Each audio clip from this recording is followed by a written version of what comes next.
ഇന്ന് നമ്മൾ ഡിസ്കസ് ചെയ്യാനായിട്ട് പോകുന്നത് പരിസ്ഥിതിയുമായി ബന്ധപ്പെട്ട സുപ്രധാന നിയമങ്ങളെ പറ്റിയാണെന്ന് നമ്മൾ ഡിസ്കസ് ചെയ്യാനായിട്ട് പോകുന്നത്.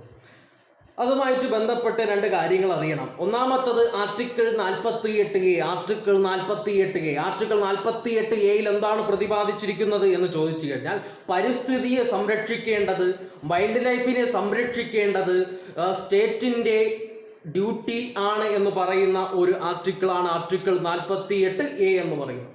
അടുത്തൊരു സുപ്രധാന ആർട്ടിക്കിളാണ് article 51A clause T. Article 51A clause T എന്ന് പറയുന്നത്. അതിലെന്താണ് പറഞ്ഞിരിക്കുക എന്ന് ചോദിച്ചു കഴിഞ്ഞാൽ, പ്രകൃതിയെയും അല്ലെങ്കിൽ നാച്ചുറിനെയും എൻവയോൺമെൻറ്റിനെയും സംരക്ഷിക്കേണ്ടത് ഇന്ത്യയിലെ ഓരോ പൗരൻ്റെയും ധർമ്മമാണ് എന്ന് പറഞ്ഞ ഒരു ആർട്ടിക്കിളാണ് ആർട്ടിക്കിൾ 51A ക്ലോസ് ജി എന്ന് പറയുന്നത്. നമ്മൾ ആദ്യം പറയാനായിട്ട് പോകുന്നത് ഏത് നിയമമാണെന്ന് ചോദിച്ചു കഴിഞ്ഞാൽ, 1974 നിലവിൽ വന്ന വാട്ടർ പൊല്യൂഷൻ ആക്ട് അല്ലെങ്കിൽ water prevention and control of pollution ആക്ടിനെ പറ്റിയാണ്.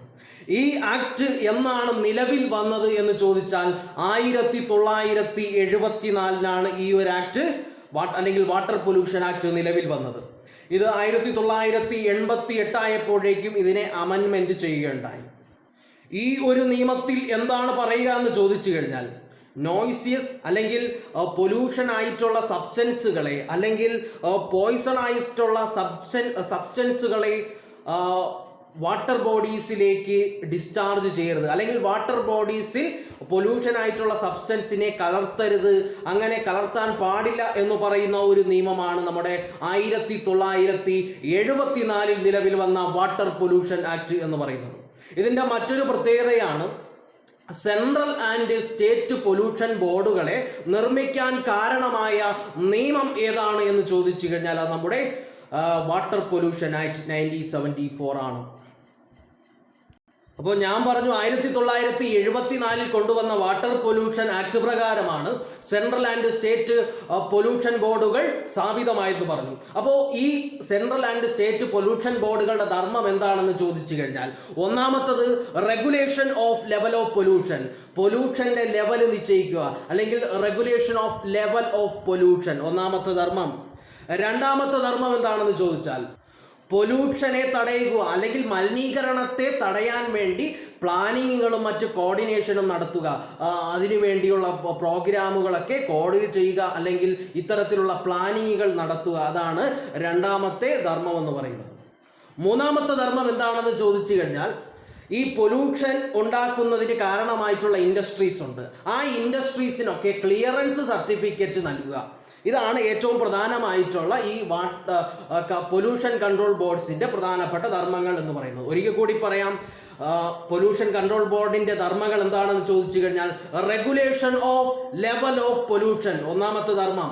രണ്ടാമത്തത് പൊല്യൂഷനെ തടയാൻ വേണ്ടി പ്ലാനിങ് നടത്തുക, പൊല്യൂഷനെ തടയാൻ വേണ്ടി പ്ലാനിങ് നടത്തുക, അതിനു വേണ്ടിയുള്ള പ്രോഗ്രാംസിനെ കോർഡിനേറ്റ് ചെയ്യുക, അത് രണ്ടാമത്തെ ധർമ്മം. മൂന്നാമത്തെ ധർമ്മം എന്താണ് എന്ന് ചോദിച്ചാൽ, പൊല്യൂഷന് കാരണമാകുന്ന ഇൻഡസ്ട്രീസിന് ക്ലിയറൻസ് സർട്ടിഫിക്കറ്റ് നൽകുക. ഇതാണ് ഈ പൊല്യൂഷൻ കൺട്രോൾ ബോർഡ്സിൻ്റെ പ്രധാനപ്പെട്ട ഫങ്ഷൻസ് എന്ന് പറയുന്നത്. ഇനി അടുത്തൊരു പ്രധാനപ്പെട്ട നിയമമാണ് water prevention and control of pollution act 1977. ഇവിടെ എന്താണ് പറയുക എന്ന് ചോദിച്ചു കഴിഞ്ഞാൽ, അല്ലെങ്കിൽ വാട്ടർ സെസ് ആക്ട് 1977 എന്ന് പറയുന്ന ആക്ടിനെ പറ്റിയാണ് അടുത്ത് നമ്മൾ പറയാൻ പോകുന്നത്. എന്താണ് ഈ വാട്ടർ സെസ് ആക്ട് 1977 എന്ന് ചോദിച്ചു കഴിഞ്ഞാൽ, ജലസ്രോതസ്സുകളിൽ നിന്ന് ഇൻഡസ്ട്രീസ് വെള്ളം കൺസ്യൂം ചെയ്യാറുണ്ട്. ജലസ്രോതസ്സുകളിൽ നിന്ന് ഇൻഡസ്ട്രീസ് മാനുഫാക്ചറിങ് ആവശ്യത്തിന് വേണ്ടി അവർ വെള്ളത്തെ എടുക്കാറുണ്ട്, അല്ലെങ്കിൽ വെള്ളം കൺസ്യൂം ചെയ്യാറുണ്ട്. അങ്ങനെ വെള്ളം കൺസ്യൂം ചെയ്യുന്ന ഇൻഡസ്ട്രീസിൻ്റെ മേൽ ചുമത്തുന്ന ഒരു നികുതിയാണ് അല്ലെങ്കിൽ ഒരു സെസ്സാണ് വാട്ടർ സെസ് എന്ന് പറയുന്നത്. അതുമായി ബന്ധപ്പെട്ട നിയമമാണ് വാട്ടർ സെസ് ആക്ട് 1977 എന്ന് പറയുന്നത്. ഇത് 1991 അമെൻഡ് ചെയ്തു. വാട്ടർ സെസ് ആക്ട് 1978 ഒരു റൂള് കൊണ്ടുവന്നു. അതെന്താണെന്ന് ചോദിച്ചാൽ, എല്ലാ കൺസ്യൂമേഴ്സും മീറ്റർ വെക്കണം, എല്ലാ കൺസ്യൂമേറ്റേഴ്സും വാട്ടർ മീറ്ററുകൾ വെക്കണമെന്നൊരു റൂള് എന്നാണ് കൊണ്ടുവന്നത് എന്ന് ചോദിച്ചാൽ 1978 ഇത്തരത്തിലുള്ളൊരു റൂള് കൊണ്ടുവന്നത്. അപ്പോൾ ഒരിക്കൽ കൂടി പറയാം, എന്താണ് വാട്ടർ സെക്സ് ആക്ട് 1977 എന്ന് ചോദിച്ചു കഴിഞ്ഞാൽ, ഇൻഡസ്ട്രീസുകൾ അല്ലെങ്കിൽ വ്യവസായ സ്ഥാപനങ്ങൾ റിവേഴ്സിൽ നിന്നോ അല്ലെങ്കിൽ നദികളിൽ നിന്നോ തടാകത്തിൽ നിന്നോ അവർ ജലത്തെ എടുക്കുകയാണെങ്കിൽ, അവരുടെ മാനുഫാക്ചറിങ് ആവശ്യത്തിനായിട്ട് ജലത്തെ എടുക്കുകയാണെങ്കിലോ, അല്ലെങ്കിൽ ലോക്കൽ അതോറിറ്റീസ് പബ്ലിക് ആവശ്യത്തിന് വേണ്ടി റിവേഴ്സിൽ നദികളുടെ വെള്ളം എടുക്കുകയാണെങ്കിൽ, അങ്ങനെ എടുക്കുന്നവരുടെ മേൽ ചുമത്തുന്ന ഒരു നികുതിയാണ് വാട്ടർ സെസ് എന്ന് പറയുന്നത്. ഇതിൻ്റെ നിയമം ഏതാണെന്ന് ചോദിച്ചു കഴിഞ്ഞാൽ, ഇങ്ങനെ ഒരു സെസ് വരാൻ കാരണമായ നിയമം ഏതാണെന്ന് ചോദിച്ചാൽ വാട്ടർ സെസ് ആക്ട് 1977. ഇനി അടുത്ത്, എല്ലാ വാട്ടർ കൺസ്യൂമേഴ്സും വാട്ടർ മീറ്റർ വെക്കണം എന്ന് പറഞ്ഞ റൂള് ഏത് വർഷമാണ് നിലവിൽ വന്നത് എന്ന് ചോദിച്ചാൽ അത് 1978 അത്തരത്തിലൊരു നിയമം നിലവിൽ വന്നത്. ഇനി അടുത്തൊരു പ്രധാനപ്പെട്ട നിയമമാണ് air prevention and control of pollution act, അല്ലെങ്കിൽ എയർ പൊല്യൂഷൻ ആക്ട് എന്ന് പറയും. ഈ ആക്ട് എന്നാണ് നിലവിൽ വന്നത് എന്ന് ചോദിച്ചാൽ അത് 1981. 1981 ഈ എയർ പൊല്യൂഷൻ ആക്ട് എന്ന് പറയുന്ന ആക്ട് നിലവിൽ വന്നത്. അത് 1987 അമെൻഡ് ചെയ്യുകയും ഉണ്ടായി. ഈ ഒരു നിയമത്തിൻ്റെ പ്രത്യേകത എന്താണ് എന്ന് ചോദിച്ചാൽ, അറ്റ്മോസ്ഫിയറിൻ്റെ ക്വാളിറ്റി നിലനിർത്തുക, അന്തരീക്ഷത്തിൻ്റെ ക്വാളിറ്റി നിലനിർത്തുക, വായുവിൻ്റെ ക്വാളിറ്റി നിലനിർത്തുക, വായു മലിനീകരണം തടയുക എന്നൊക്കെയുള്ള ലക്ഷ്യത്തോടു കൂടി കൊണ്ടുവരപ്പെട്ട ഒരു പദ്ധതി, ഒരു നിയമമാണ് എയർ പൊല്യൂഷൻ ആക്ട് എന്ന് പറയുന്നത്. ഇതെന്നാണ് വന്നതെന്ന് ചോദിച്ചാൽ 1981. ഇതിൻ്റെ മറ്റൊരു പ്രത്യേകത എന്താണെന്ന് ചോദിച്ചാൽ 1974 സ്റ്റോക്ക്ഹോം കോൺഫറൻസ് നടന്നു. സ്റ്റോക്ക്ഹോം കോൺഫറൻസ് എന്ന് പറഞ്ഞാൽ United Nations conference on human environment എന്ന് പറയുന്ന ഒരു മീറ്റിംഗ് സ്റ്റോക്ക്ഹോം നഗരത്തിൽ വെച്ച് നടന്നു. അതാണ് സ്റ്റോക്ക്ഹോം കോൺഫറൻസ് എന്ന് പറയുന്നത്. ഇത് എന്നാണ് നടന്നതെന്ന് ചോദിച്ചാൽ 1974 ഈ ഒരു മീറ്റിംഗ് നടന്നത്. അപ്പോൾ എന്താണ് ആ മീറ്റിങ്ങിനെ പറ്റി ചോദിച്ചാൽ, United Nations conference on human environment എന്ന് പറയുന്ന ഒരു മീറ്റിംഗ് ആണ്. അത് എവിടെയാണ് നടന്നതെന്ന് ചോദിച്ചാൽ സ്റ്റോക്ക്ഹോമിലാണ്. അത് എന്നാണ് നടന്നതെന്ന് ചോദിച്ചാൽ 1974 ഈ ഒരു മീറ്റിംഗ് നടന്നത്. ആ മീറ്റിങ്ങിനോടുള്ള ബന്ധത്തിലാണ്, അല്ലെങ്കിൽ ആർട്ടിക്കിൾ 253 പ്രകാരമാണ് നമ്മുടെ ഇന്ത്യയിൽ എയർ പൊല്യൂഷൻ ആക്ട് നിലവിൽ വന്നത്. അപ്പോൾ ആർട്ടിക്കിൾ 253 എന്താണെന്ന് ചോദിച്ചാൽ, ഇപ്പോൾ നമ്മുടെ ഇന്ത്യ ഏതെങ്കിലും രാജ്യമായിട്ടോ സംഘടനയായിട്ടോ എന്തെങ്കിലും ഒരു എഗ്രിമെൻ്റ് വെച്ചാൽ, ആ എഗ്രിമെൻറ്റിൻ്റെ ബന്ധത്തിൽ നമ്മുടെ രാജ്യത്തിൽ ഒരു നിയമമാറ്റം കൊണ്ടുവരാം, അല്ലെങ്കിൽ അതുമായി ബന്ധപ്പെട്ട് ഒരു ലോ ഇനാക്ട് ചെയ്യാൻ സാധിക്കും നമുക്ക്. അങ്ങനെ പറയുന്ന ഒരു ആർട്ടിക്കിളാണ് ആർട്ടിക്കിൾ 253 എന്ന് പറയുന്നത്. ആ ആർട്ടിക്കിൾ 253 ബേസിൽ നമ്മൾ സ്റ്റോക്ക്ഹോം കോൺഫറൻസിൽ പങ്കെടുത്തു. തുടർന്ന് ആ സ്റ്റോക്ക്ഹോം കോൺഫറൻസിൻ്റെ ബന്ധത്തിലാണ് നമ്മൾ എയർ പൊല്യൂഷൻ ആക്ട് എന്ന് പറയുന്ന ആക്ട് നമ്മുടെ ഇന്ത്യയിൽ കൊണ്ടുവന്നത്, അല്ലെങ്കിൽ അങ്ങനെ ഒരു നിയമം ഇനാക്ട് ചെയ്തത്. ഇതേപോലെ നേരത്തെ നമ്മൾ പറഞ്ഞ വാട്ടർ ആക്ടിനെ പോലെ തന്നെ, വാട്ടർ പൊല്യൂഷൻ ആക്ടിനെ പോലെ തന്നെ ഇവിടെയും ഒരു സെൻട്രൽ ആൻഡ് സ്റ്റേറ്റ് പൊല്യൂഷൻ ബോർഡുകൾ വേണമെന്ന ആവശ്യം ഈ നിയമത്തിൽ പറയുന്നുണ്ട്. ഇനി ഈ നിയമത്തിൻ്റെ ബേസിൽ 1994 നമ്മുടെ സെൻട്രൽ പൊല്യൂഷൻ കൺട്രോൾ ബോർഡ്, അല്ലെങ്കിൽ CPCB, central pollution control board ഒരു സംഭവം പ്രപ്പോസ് ചെയ്തു. അത് എന്താണ് എന്ന് ചോദിച്ചു കഴിഞ്ഞാൽ NAAQS എന്താണെന്ന് ചോദിച്ചാൽ national ambient air quality standard. National ambient air quality standard, അതാണ് AAQS എന്ന് പറയുന്നത്. അപ്പോൾ AAQSനെ CPCB എന്നാണ് പ്രപ്പോസ് ചെയ്തത് എന്ന് ചോദിച്ചാൽ അത് 1994 CPCB NAQSനെ പ്രപ്പോസ് ചെയ്തത് എന്ന വസ്തുതയെ നമ്മൾ ഓർക്കുക. ഇനി NAAQS ആർക്കൊക്കെയാണ് ബാധകമാവുക എന്ന് ചോദിച്ചാൽ ഇൻഡസ്ട്രീസിന്, റൂറൽസിന്, റെസിഡൻസിന് തുടങ്ങിയവർക്കെല്ലാം ഈ NAQS സ്റ്റാൻഡേർഡ് ബാധകമാകുന്നുണ്ട്. അപ്പോൾ NAQS സ്റ്റാൻഡേർഡ് QSനെ പ്രപ്പോസ് ചെയ്തത് ആരാണെന്ന് ചോദിച്ചാൽ CPCB. അതെന്നാണെന്ന് ചോദിച്ചാൽ 1994. ഇത് ആർക്കൊക്കെ ബാധകമാകും എന്ന് ചോദിച്ചു കഴിഞ്ഞാൽ റെസിഡൻസ്, ഇൻഡസ്ട്രീസ് തുടങ്ങിയ റൂറൽ മറ്റു കാര്യങ്ങൾക്കെല്ലാം ഈ ഒരു QAS അല്ല NAAQS ബാധകമാകും. ഇനി അടുത്ത നിയമമാണ്, ഏറ്റവും പ്രധാനപ്പെട്ട ഒരു നിയമമാണ് എൻവയോൺമെന്റൽ പ്രൊട്ടക്ഷൻ ആക്ട്. എൻവയോൺമെന്റൽ പ്രൊട്ടക്ഷൻ ആക്ട് എന്ന് പറയുന്ന ആക്ട് ഇതെന്നാണ് നിലവിൽ വന്നത് എന്ന് ചോദിച്ചാൽ ഇത് 1986 എൻവയോൺമെന്റൽ പ്രൊട്ടക്ഷൻ ആക്ട് എന്ന് പറയുന്ന നിയമം നിലവിൽ വരുന്നത്. ഈ നിയമം വരാൻ കാരണമായ കോൺഫറൻസ് ഏതെന്ന് ചോദിച്ചാൽ അത് സ്റ്റോക്ക്ഹോം കോൺഫറൻസ് ആണ്. ഈ ഒരു EPA ആക്ട് അല്ലെങ്കിൽ എൻവയോൺമെന്റൽ പ്രൊട്ടക്ഷൻ ആക്ട് നിലവിൽ വരാൻ കാരണമായ കോൺഫറൻസ് ഏതെന്ന് ചോദിച്ചാൽ അത് സ്റ്റോക്ക്ഹോം കോൺഫറൻസ് ആണ്. ഈ എൻവയോൺമെന്റൽ പ്രൊട്ടക്ഷൻ ആക്ടിന്റെ 3 ഒബ്ജക്റ്റീവ്സ് ഏതൊക്കെയാണെന്ന് ചോദിച്ചാൽ, ഒന്നാമത്തത് എൻവയോൺമെന്റിനെ അല്ലെങ്കിൽ പരിസ്ഥിതിയെ സംരക്ഷിക്കുക. പരിസ്ഥിതിയെ സംരക്ഷിക്കുക. രണ്ടാമത്തത് മനുഷ്യനോ മറ്റു ജീവജാലകങ്ങൾക്കോ അല്ലെങ്കിൽ ഏതെങ്കിലും പ്രോപ്പർട്ടീസിനോ ദോഷം സംഭവിക്കുന്ന പരിസ്ഥിതി ആഘാതങ്ങളെ തടയുക. മനുഷ്യനോ മറ്റു ജീവികൾക്കോ പ്രോപ്പർട്ടീസിനോ നാശം സംഭവിക്കുന്ന തരത്തിലുള്ള എൻവയോൺമെന്റൽ ഹസാർഡ്സ് അല്ലെങ്കിൽ പരിസ്ഥിതി ആഘാതങ്ങളെ തടയുക. അത് രണ്ടാമത്തെ ഒബ്ജക്റ്റീവ്. മൂന്നാമത്തെ ഒബ്ജക്റ്റീവ് എന്താണെന്ന് ചോദിച്ചാൽ മനുഷ്യൻ്റെയും പ്രകൃതിയുടെയും ഒരു ബാലൻസ് ഉണ്ടാക്കിയെടുക്കുക. ഇതാണ് 3 ഒബ്ജക്റ്റീവ്സ്. ഏതിൻ്റെയെന്ന് വെച്ചാൽ എൻവയോൺമെന്റ് പ്രൊട്ടക്ഷൻ ആക്ടിന്റെ പ്രധാനപ്പെട്ട ഒബ്ജക്റ്റീവ്സ് എന്ന് പറയുന്നത്. ഈ ഒരു എൻവയോൺമെന്റ് പ്രൊട്ടക്ഷൻ ആക്ടിലും എന്താണ് പറയുക എന്ന് ചോദിച്ചാൽ പൊല്യൂഷൻ തടയുക, മലിനീകരണം തടയുക. എങ്ങനെ മലിനീകരണം തടയണമെന്ന് ചോദിച്ചു കഴിഞ്ഞാൽ ഇൻഡസ്ട്രിയൽ എമിഷൻ കുറയ്ക്കുക, ഹസാഡസ് വേസ്റ്റിൻ്റെ എമിഷൻ അല്ലെങ്കിൽ ഡിസ്ചാർജ് കുറയ്ക്കുക. എങ്ങനെ കുറയ്ക്കുമെന്ന് ചോദിച്ചു കഴിഞ്ഞാൽ വ്യവസായങ്ങൾ പുറന്തള്ളുന്ന എമിഷന് ഒരു നിശ്ചിത സ്റ്റാൻഡേർഡ് വെച്ചുകൊണ്ട് അത്തരത്തിലുള്ള എമിഷൻസ് കുറയ്ക്കുക എന്ന് പറഞ്ഞുകൊണ്ടുള്ള ഒരു നിയമം കൂടിയാണ് നമ്മുടെ എൻവയോൺമെന്റ് പ്രൊട്ടക്ഷൻ ആക്ട്.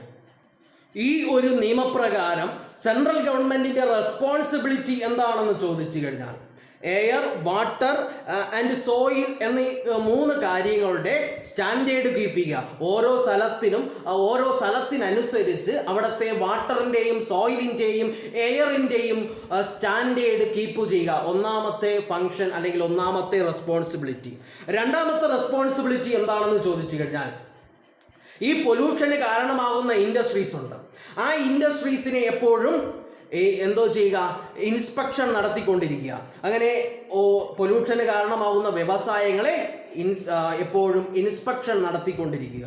അത് രണ്ടാമത്തെ ധർമ്മം. ഇനി മൂന്നാമത്തെ ധർമ്മം അല്ലെങ്കിൽ മൂന്നാമത്തെ റെസ്പോൺസിബിലിറ്റി എന്താണെന്ന് ചോദിച്ചു കഴിഞ്ഞാൽ ഈ പൊല്യൂഷനെ മോണിറ്റർ ചെയ്യുവാൻ വേണ്ടി, ഈ അന്തരീക്ഷത്തിലുള്ള അല്ലെങ്കിൽ എൻവയോൺമെൻറ്റിൽ ഉണ്ടാകുന്ന പൊല്യൂഷനെ മോണിറ്റർ ചെയ്യുവാൻ വേണ്ടി ഇന്ത്യയിൽ ലാബുകളും മറ്റ് ഇൻസ്റ്റിറ്റ്യൂഷനും കൊണ്ടുവരിക. പൊല്യൂഷനെ കൺട്രോൾ ചെയ്യുവാൻ വേണ്ടി അല്ലെങ്കിൽ പൊല്യൂഷനെ അനലൈസ് ചെയ്യുവാൻ വേണ്ടി അല്ലെങ്കിൽ അസസ് ചെയ്യുവാൻ വേണ്ടി കൊണ്ടുവരിക. രണ്ടാമത്തതെന്ന് പറഞ്ഞു കഴിഞ്ഞാൽ പീരിയോഡിക്കായിട്ട് നമ്മൾ നമ്മുടെ പൊല്യൂഷനെ, നമ്മുടെ രാജ്യത്തിൻ്റെ പൊല്യൂഷൻ മറ്റ് കാര്യങ്ങളെ അസസ് ചെയ്യുക. അത് മൂന്നാമത്തെ ധർമ്മം. ഇനി നാലാമത്തെ ധർമ്മം എന്ന് ചോദിച്ചാൽ പൊല്യൂഷനെ പറ്റിയുള്ള അല്ലെങ്കിൽ പൊല്യൂഷനുമായി ബന്ധപ്പെട്ട ഇൻഫർമേഷൻ പബ്ലിഷ് ചെയ്യുക. ഇത്രയുമൊക്കെയാണ് ഈ എൻവയോൺമെന്റ് പ്രൊട്ടക്ഷൻ ആക്ടിലെ ആക്ട് പ്രകാരം സെൻട്രൽ ഗവൺമെന്റിന്റെ പ്രധാനപ്പെട്ട റെസ്പോൺസിബിലിറ്റീസ് എന്ന് പറയുന്നത്. ഇനി എൻവയോൺമെന്റ് പ്രൊട്ടക്ഷൻ ആക്ടിനെ ആരെങ്കിലും വയലേറ്റ് ചെയ്താൽ അവർക്ക് എന്ത് ശിക്ഷ കിട്ടും എന്ന് ചോദിച്ചു കഴിഞ്ഞാൽ അപ് ടു 5 ഇയേഴ്സ് അവർക്ക് ഇൻപ്രിസൺ കിട്ടും, അല്ലെങ്കിൽ തടവ് കിട്ടും. 5 വർഷം തടവ് കിട്ടും, 5 വർഷം വരെ തടവ് കിട്ടും. അല്ലെങ്കിൽ 5 ലക്ഷം രൂപ പിഴ കിട്ടും, 5 ലക്ഷം രൂപ പിഴ കിട്ടും. അല്ലെങ്കിൽ ഇത് രണ്ടും ഒരുമിച്ചും കിട്ടാനുള്ള സാധ്യതയുണ്ട്. ഇനി അടുത്തൊരു പ്രധാനപ്പെട്ട നിയമമാണ് നാഷണൽ എൻവയോൺമെന്റൽ ട്രൈബ്യൂണൽ ആക്ട്. ഈ നിയമം എന്നാണ് നിലവിൽ വന്നതെന്ന് ചോദിച്ചാൽ 1995 നാഷണൽ എൻവയോൺമെന്റൽ ട്രൈബ്യൂണൽ ആക്ട് എന്ന് പറയുന്ന ആക്ട് നിലവിൽ വന്നത്. ഈ ആക്ട് പ്രകാരം ഒരു ട്രൈബ്യൂണലിനെ പറ്റി, എൻവയോൺമെന്റിന്റെ അല്ലെങ്കിൽ പരിസ്ഥിതി സംബന്ധമായ കാര്യങ്ങളെ ഡീൽ ചെയ്യുവാൻ വേണ്ടി ഒരു ട്രൈബ്യൂണലിനെ വയ്ക്കുക. ഈ ട്രൈബ്യൂണൽ എപ്രകാരമുള്ള ഒരു കേസാണ് ഹാൻഡിൽ ചെയ്യുക എന്ന് ചോദിച്ചു കഴിഞ്ഞാൽ ഒരു ഹസാഡസ് മെറ്റീരിയൽ അല്ലെങ്കിൽ പോയിസൺ ആയിട്ടുള്ള അല്ലെങ്കിൽ ഒരു ഹസാഡസ് മെറ്റീരിയൽ കാരണം ഏതെങ്കിലും വ്യക്തിയുടെ ആരോഗ്യത്തിന് ഡാമേജ് സംഭവിക്കുകയോ അല്ലെങ്കിൽ ഏതെങ്കിലും വ്യക്തിക്ക് ഡാമേജ് സംഭവിക്കുകയോ അല്ലെങ്കിൽ ഏതെങ്കിലും പ്രോപ്പർട്ടിക്ക് ഡാമേജ് സംഭവിക്കുകയോ അല്ലെങ്കിൽ മറ്റു പരിസ്ഥിതിക്ക് എന്തെങ്കിലും ആഘാതം സംഭവിക്കുകയോ ചെയ്തു കഴിഞ്ഞാൽ അത്തരത്തിലുള്ള കേസുകളാണ് ഈ എൻവയോൺമെൻറ്റൽ ട്രൈബ്യൂണൽ ആക്ട് പ്രകാരം കോമ്പൻസേഷനും മറ്റു കാര്യങ്ങളും നടപ്പിലാക്കുക. അപ്പോൾ 1995 നാഷണൽ എൻവയോൺമെൻറ്റ് ട്രൈബ്യൂണൽ ആക്ടിൽ എന്താണ് പറയുക എന്ന് ചോദിച്ചു കഴിഞ്ഞാൽ എൻവയോൺമെൻറ്റുമായി അല്ലെങ്കിൽ പരിസ്ഥിതിയുമായി ബന്ധപ്പെട്ട കാര്യങ്ങളെ പഠിക്കുവാൻ വേണ്ടി അല്ലെങ്കിൽ ആ കാര്യങ്ങൾക്ക് തീർപ്പ് കൽപ്പിക്കുവാൻ വേണ്ടി ഒരു പാനലിനെ നിർമ്മിക്കുക. ആ പാനലിന് ആർക്കൊക്കെയാണ് കോമ്പൻസേഷൻ വാങ്ങിക്കൊടുക്കാൻ പറ്റുക എന്ന് ചോദിച്ചു കഴിഞ്ഞാൽ ഒരു ഹസാഡസ് മെറ്റീരിയൽ കാരണം ഏതെങ്കിലും വ്യക്തിയുടെ ജീവനോ അല്ലെങ്കിൽ ഒരു വ്യക്തിക്ക് ഡാമേജ് സംഭവിക്കുകയോ അല്ലെങ്കിൽ ഒരു പ്രോപ്പർട്ടിക്ക് ഡാമേജ് സംഭവിക്കുകയോ അല്ലെങ്കിൽ പരിസ്ഥിതിക്ക് ആഘാതം സംഭവിക്കുകയോ ചെയ്യുന്ന കേസുകളിലാണ് ഈ ഒരു പാനലിന് കോമ്പൻസേഷൻ വാങ്ങിക്കൊടുക്കാൻ പറ്റുക. ഇനി അടുത്ത ഏറ്റവും പ്രധാനപ്പെട്ട ഒരു നിയമമാണ് 1972 നിലവിൽ വന്ന വൈൽഡ് ലൈഫ് പ്രൊട്ടക്ഷൻ ആക്ട് എന്ന് പറയുന്ന നിയമം, വൈൽഡ് ലൈഫ് പ്രൊട്ടക്ഷൻ ആക്ട് 1972. ഈ നിയമത്തിൽ എന്താണ് പ്രത്യേകത എന്ന് ചോദിച്ചു കഴിഞ്ഞാൽ എൻഡേഞ്ചേർഡ് സ്പീഷ്യസ്, അതായത് വംശനാശം അല്ലെങ്കിൽ അത്തരത്തിലുള്ള വംശനാശം സംഭവിച്ചുകൊണ്ടിരിക്കുന്ന ജീവികൾ അല്ലെങ്കിൽ അപകട സാധ്യതയുള്ള ജീവികൾ, ഇത്തരത്തിലുള്ള ജീവികളെ സംരക്ഷിക്കുക എന്ന ഉദ്ദേശത്തോടുകൂടി നിലവിൽ വന്ന ഒരു നിയമമാണ് വൈൽഡ് ലൈഫ് പ്രൊട്ടക്ഷൻ ആക്ട് 1972 എന്ന് പറയുന്നത്. ഈ നിയമപ്രകാരം സെൻട്രലിനോ സ്റ്റേറ്റിനോ ഒരു മേഖലയെ വൈൽഡ് ലൈഫ് സാങ്ച്വറി ആയിട്ടോ നാഷണൽ പാർക്കായിട്ടോ അല്ലെങ്കിൽ ക്ലോസ് ഓർ പ്രൊട്ടക്റ്റഡ് ഏരിയ ആയിട്ടോ പ്രഖ്യാപിക്കാൻ അധികാരമുണ്ട്. അതാണ് ഈ ഒരു നിയമത്തിൻ്റെ ഏറ്റവും പ്രധാനപ്പെട്ട പോയിന്റ് എന്ന് പറയുന്നത്. ഈ നിയമപ്രകാരം ഒരു സ്ഥലത്തെ സ്റ്റേറ്റ് ഗവൺമെൻറ്റിനോ സെൻട്രൽ ഗവൺമെൻറ്റിനോ നാഷണൽ പാർക്കായിട്ടോ വൈൽഡ് ലൈഫ് സാങ്ച്വറി ആയിട്ടോ അല്ലെങ്കിൽ ക്ലോസ്ഡ് ഓർ പ്രൊട്ടക്റ്റഡ് ഏരിയ ആയിട്ടോ പ്രഖ്യാപിക്കാനുള്ള അധികാരമുണ്ട് എന്നതാണ്. ഈ ഒരു നിയമത്തിൽ 7 ചാപ്റ്ററുകളും 6 ഷെഡ്യൂളുകളുമാണുള്ളത്. 7 ചാപ്റ്ററുകളും 6 ഷെഡ്യൂളുകളുമാണ്. അതിൽ ചാപ്റ്റർ 1 എന്താണ് പറയുക എന്ന് ചോദിച്ചു കഴിഞ്ഞാൽ പ്രിലിമിനറി ആക്സെപ്റ്റ്സിനെ പറ്റിയാണ് ചാപ്റ്റർ 1 പറയുക. ചാപ്റ്റർ 2 എന്തിനെയാണ് പരാമർശിക്കുക എന്ന് ചോദിച്ചു കഴിഞ്ഞാൽ ചില അപ്പോയിൻമെൻറ്റ്സിനെ പറ്റിയാണ് ചാപ്റ്റർ 1972 വൈൽഡ് ലൈഫ് പ്രൊട്ടക്ഷൻ ആക്ടിലെ ചാപ്റ്റർ 2 പറഞ്ഞിട്ടുള്ളത്. അപ്പോൾ ഏതൊക്കെയാണ് അപ്പോയിൻമെൻറ്റ്സ് എന്ന് ചോദിച്ചു കഴിഞ്ഞാൽ, ഒന്ന് director of wildlife preservator, 2 assistant director of wildlife preservator, രണ്ടാമത്തത് ചീഫ് വൈൽഡ് ലൈഫ് വാർഡൻ, നാലാമത്തത് വൈൽഡ് ലൈഫ് അഡ്വൈസറി ബോഡീസ്. അപ്പോൾ ഇത്രയും കാര്യങ്ങൾ, അതായത് വൈൽഡ് ലൈഫ് പ്രിസർവേറ്റർ ഡയറക്ടർ തുടങ്ങിയ ഈ പ്രധാനപ്പെട്ട പോസ്റ്റുകളെ പറ്റിയും ആ പോസ്റ്റിൻ്റെ അപ്പോയിൻമെൻറ്റിനെയൊക്കെ പറ്റി പ്രതിപാദിക്കുന്ന വൈൽഡ് ലൈഫ് പ്രൊട്ടക്ഷൻ ആക്ടിലെ ചാപ്റ്റർ ഏതാണെന്ന് ചോദിച്ചാൽ അത് ചാപ്റ്റർ 2 ആണ്. ഇനി ചാപ്റ്റർ 3 എന്താണ് പറഞ്ഞിരിക്കുക എന്ന് ചോദിച്ചു കഴിഞ്ഞാൽ, വേട്ടയാടൽ, ക്യാപ്റ്റിവേഷൻ, ഹണ്ടിങ്ങിനെയും മൃഗങ്ങളെയും മറ്റു വന്യജീവികളെയൊക്കെ കൊല്ലുന്നതിനെയൊക്കെ തടയുക എന്ന് പറയുന്ന ചാപ്റ്ററാണ് ചാപ്റ്റർ 3.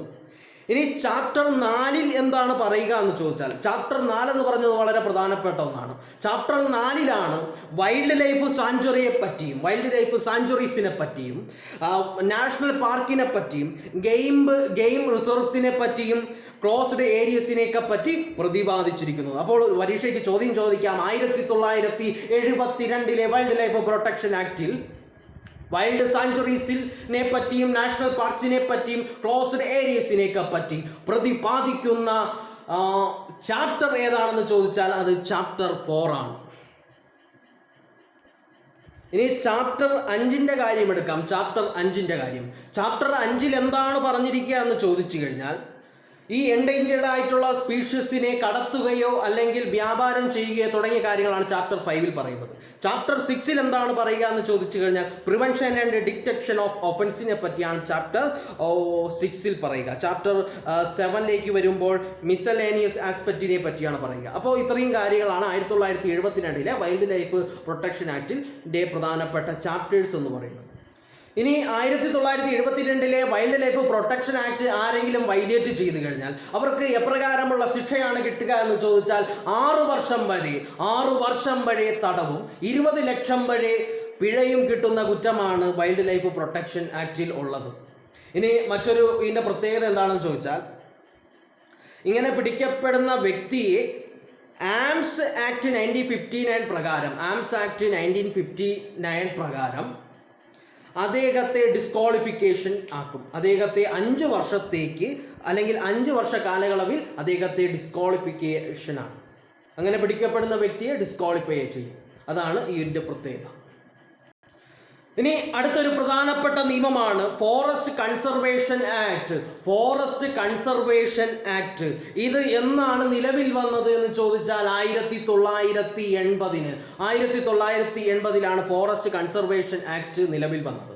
ഈ എന്തിനു വേണ്ടിയാണ് ഈ ആക്ട് നിലവിൽ വന്നത് എന്ന് ചോദിച്ചാൽ ഫോറസ്റ്റ് ലാൻഡിനെ പ്രൊട്ടക്റ്റ് ചെയ്യുക, വനപ്രദേശത്തെ പ്രൊട്ടക്റ്റ് ചെയ്യുക, ഫോറസ്റ്റ് വെജിറ്റേഷനെ പ്രൊട്ടക്റ്റ് ചെയ്യുക എന്ന ലക്ഷ്യത്തോടു കൂടി കൊണ്ടുവരപ്പെട്ട ഒരു നിയമമാണ് ഫോറസ്റ്റ് കൺസർവേഷൻ ആക്ട് 1918 എന്ന് പറയുന്നത്. ഇതിൻ്റെ മറ്റൊരു ചോദ്യം എന്താണെന്ന് ചോദിച്ചു കഴിഞ്ഞാൽ Indian forest act 1927 Indian forest act 1927 Indian forest conservation ordinance 1980 സംയോജിപ്പിച്ചുകൊണ്ടത് ഏത് നിയമത്തിലാണ് എന്ന് ചോദിച്ചു കഴിഞ്ഞാൽ അത് നമ്മുടെ ഫോറസ്റ്റ് കൺസർവേഷൻ ആക്ട് 1918 ഈ ഒരു ഫോറസ്റ്റ് കൺസർവേഷൻ ആക്റ്റിലാണ് ടിമ്പർ എക്സ്ട്രാക്ഷൻ്റെ റെഗുലേഷനുമായിട്ടുള്ള കാര്യങ്ങളെ പരാമർശിക്കുന്നത്. അതായത് തടിയുമായി ബന്ധപ്പെട്ട എക്സ്ട്രാക്ഷൻ തുടങ്ങിയ കാര്യങ്ങളുടെ റെഗുലേഷനുമായി ബന്ധപ്പെട്ട കാര്യങ്ങളൊക്കെ പരാമർശിക്കുന്നത് ഈ ഒരു ഫോറസ്റ്റ് കൺസർവേഷൻ ആക്ട് 1980 വസ്തുതയും നമ്മൾ ഓർക്കുക. ഇനി അടുത്ത പ്രധാനപ്പെട്ട നിയമമാണ് നാഷണൽ ബയോളജിക്കൽ ഡൈവേഴ്സിറ്റി ആക്ട് 2002. 2002 നിലവിൽ വന്ന ബയോഡൈവേഴ്സിറ്റി ആക്ട്. ഈ ആക്ട് എന്തിനു വേണ്ടിയാണ്? ഈ ആക്ടിൻ്റെ ലക്ഷ്യം എന്താണെന്ന് ചോദിച്ചു കഴിഞ്ഞാൽ സബ്സ്റ്റൈനബിൾ യൂസ് ഓഫ് ബയോഡൈവേഴ്സിറ്റി അല്ലെങ്കിൽ സബ്സ്റ്റൈനബിൾ യൂട്ടിലൈസേഷൻ ഓഫ് ബയോഡൈവേഴ്സിറ്റി ഒന്നാമത്തെ ഇതിൻ്റെ ഒബ്ജക്റ്റീവ് അല്ലെങ്കിൽ അതിൻ്റെ ലക്ഷ്യം. രണ്ടാമത്തെ ലക്ഷ്യം എന്താണെന്ന് ചോദിച്ചു കഴിഞ്ഞാൽ sharing of biodiversity, share the benefit of biodiversity, അതാണ് രണ്ടാമത്തെ ലക്ഷ്യം. ഈ 2 ലക്ഷ്യങ്ങളെ മുന്നിൽ കണ്ടുകൊണ്ടാണ് നാഷണൽ ബയോളജിക്കൽ ഡൈവേഴ്സിറ്റി ആക്ട് എന്ന് പറയുന്ന ആക്ട് 2002 നിലവിൽ വന്നത്. ഇനി അടുത്തൊരു ബില്ലാണ് ബയോളജിക്കൽ ഡൈവേഴ്സിറ്റി ബിൽ 2002 എന്ന് പറയുന്നത്. ബയോളജിക്കൽ ഡൈവേഴ്സിറ്റി ബിൽ 2002 എന്ന് പറയുന്നത്. ഈ ബില്ലിൻ്റെ ചോദ്യം എന്താണെന്ന് ചോദിച്ചാൽ 1992 റിയോ കൺവെൻഷന്റെ ഫലമായി ഇന്ത്യയിൽ വന്ന നിയമമേത്? റിയോ കൺവെൻഷന്റെ ഫലമായി ഇന്ത്യയിൽ നിലവിൽ വന്ന നിയമമേത് എന്ന് ചോദിച്ചാൽ അതാണ് ബയോളജിക്കൽ ഡൈവേഴ്സിറ്റി ബിൽ 2002 എന്ന് പറയുന്നത്. 2002 നിലവിൽ വന്ന ഈ നിയമം. ഈ നിയമത്തിൻ്റെ പ്രത്യേകത എന്താണ് എന്ന് ചോദിച്ചാൽ ഇതിൻ്റെ പ്രധാനപ്പെട്ട ലക്ഷ്യം എന്താണെന്ന് ചോദിച്ചാൽ ബയോസോഴ്സുകളുടെ ഡൊമസ്റ്റിക് യൂസിനെ എൻകറേജ് ചെയ്യുക, ബയോ റിസോഴ്സുകളുടെ ഡൊമസ്റ്റിക് ആയിട്ടുള്ള യൂസിനെ എൻകറേജ് ചെയ്യുക. എന്നാൽ ബയോപൈറസിയെ പ്രിവെൻറ്റ് ചെയ്യുക. അപ്പോൾ എന്താണ് ബയോപൈറസി എന്ന് ചോദിച്ചാൽ നമ്മുടെ രാജ്യത്തിൽ മാത്രം കാണപ്പെടുന്ന ഒരു വസ്തു അല്ലെങ്കിൽ നമ്മുടെ രാജ്യത്തിലുള്ള വസ്തുവിനെ വിദേശികൾ തട്ടിക്കൊണ്ട് ചെന്ന് നമ്മുടെ ഗവൺമെൻറ്റിൻ്റെ പെർമിഷൻ ഇല്ലാതെ വിദേശികൾ കടത്തിക്കൊണ്ട് ആ വസ്തുവിന് പേറ്റൻ്റ് എടുത്തു കഴിഞ്ഞാൽ നമുക്കതിനെ പറയാം ബയോപൈറസി എന്ന് വിളിക്കാം. വിദേശികൾ നമ്മുടെ സാധനം അടിച്ചു മാറ്റിക്കൊണ്ട് പാറ്റന്റ് എടുത്തു കഴിഞ്ഞാൽ നമുക്ക് അതിനെ ബയോപൈറസി എന്ന് പറയും. അത്തരത്തിലുള്ള ബയോപൈറസിയെ തടയാൻ എന്ന ലക്ഷ്യത്തോടു കൂടി നിലവിൽ വന്ന ഒരു നിയമമാണ് ബയോളജിക്കൽ ഡൈവേഴ്സിറ്റി ബിൽ 2002 എന്ന് പറയുന്നത്. ഈ ബില്ലിൽ 3 ഇൻസ്റ്റിറ്റ്യൂഷൻസിനെ പരാമർശിക്കുന്നുണ്ട്. അത് ഏതൊക്കെയാണെന്ന് ചോദിച്ചാൽ national level biological diversity board, national biodiversity authority 1, 2 state level biodiversity authority, 3 local biodiversity management committee. ഈ 3 കാര്യങ്ങളെ പറ്റിയാണ് ഈ ഒരു ബയോളജിക്കൽ ഡൈവേഴ്സിറ്റി ബില്ലിൽ പരാമർശിക്കുന്നത്. ഈ ഒരു ബയോളജിക്കൽ ഡൈവേഴ്സിറ്റി ബില്ലിൽ വയലേറ്റ് ചെയ്താൽ എന്താണ് ശിക്ഷ എന്ന് ചോദിച്ചാൽ 10 ലക്ഷം വരെ പിഴ അടയ്ക്കേണ്ടതായിട്ട് വരും. 10 ലക്ഷം വരെ പിഴ അടയ്ക്കേണ്ടതായിട്ട് വരും. 5 വർഷം വരെ തടവും കിട്ടും. ഇനി അടുത്തൊരു പ്രധാനപ്പെട്ട നിയമമാണ് ബയോഡൈവേഴ്സിറ്റി ആക്ട് 2002. ഈ നിയമത്തിൻ്റെ പ്രധാനപ്പെട്ട ഒബ്ജക്റ്റീവ്സ് എന്തൊക്കെയാണെന്ന് ചോദിച്ചാൽ, ഒന്നാമത്തത് കൺസർവേഷൻ ഓഫ് ബയോഡൈവേഴ്സിറ്റി അല്ലെങ്കിൽ ജൈവ വൈവിധ്യത്തെ കൺസർവ് ചെയ്യുക. രണ്ടാമത്തത് സസ്റ്റൈനബിൾ യൂസ് ഓഫ് ബയോളജിക്കൽ റിസോഴ്സുകളുടെ സുസ്ഥിരമായ ഉപയോഗം, രണ്ടാമത്തെ ഒബ്ജക്റ്റീവ്. മൂന്നാമത്തത് ബയോഡൈവേഴ്സിറ്റിയുടെ ബെനിഫിറ്റ്സിനെ അങ്ങോട്ടും ഇങ്ങോട്ടും ഷെയർ ചെയ്യുക. അതാണ് ബയോഡൈവേഴ്സിറ്റി ആക്ട് 2002 പ്രധാനപ്പെട്ട 3 ഒബ്ജക്റ്റീവ്സ് എന്ന് പറയുന്നത്. ഇനി മറ്റൊന്നാണ്, ഈ ഒരു ബയോഡൈവേഴ്സിറ്റി ആക്ട് 2002 പ്രകാരമാണ് ജനറ്റിക്കലി മോഡിഫൈഡ് ആയിട്ടുള്ള ഓർഗാനിസത്തിനെ റെഗുലേറ്റ് ചെയ്യുക. ഇതിൻ്റെ പ്രധാനപ്പെട്ട നിയമത്തിൻ്റെ പ്രത്യേകത എന്ന് ചോദിച്ചാൽ, ഒന്നാമത്തത് ജനറ്റിക്കലി മോഡിഫൈഡ് ആയിട്ടുള്ള ഓർഗാനിസത്തിനെ റെഗുലേറ്റ് ചെയ്യുക. രണ്ടാമത്തെ ധർമ്മം എന്ന് പറഞ്ഞു കഴിഞ്ഞാൽ ഇന്ത്യയിലുള്ള ജനറ്റിക്കൽ മെറ്റീരിയലിനെ വിദേശ രാജ്യത്തിലേക്ക് കൊണ്ടുപോകുന്നത് തടയുക. ഇന്ത്യയിലുള്ള ജനറ്റിക്കൽ മെറ്റീരിയൽ, അതായത് ഇന്ത്യയിൽ മാത്രം കാണപ്പെടുന്ന ചില പ്രധാനപ്പെട്ട സ്പീഷീസിലുള്ള ചെടികളോ അനിമൽസിനോ അങ്ങനെയുള്ള വസ്തുക്കളെയാണ് ഇന്ത്യൻ ജനറ്റിക്കൽ മെറ്റീരിയൽസ് എന്ന് പറയുന്നത്. ആ ഇന്ത്യൻ ജനറ്റിക്കൽ മെറ്റീരിയൽസിനെ വിദേശ രാജ്യത്തേക്ക് കടത്തിക്കൊണ്ടുപോകുന്നതിനെ തടയുക. മൂന്നാമത്തതെന്ന് ചോദിച്ചു കഴിഞ്ഞാൽ BMCകളെ സെറ്റപ്പ് ചെയ്യുക. അതായത് ബയോഡൈവേഴ്സിറ്റി മാനേജ്മെൻറ്റ് കമ്മിറ്റിയാണ് നമ്മൾ BMC എന്ന് പറയുന്നത്. അത്തരത്തിലുള്ള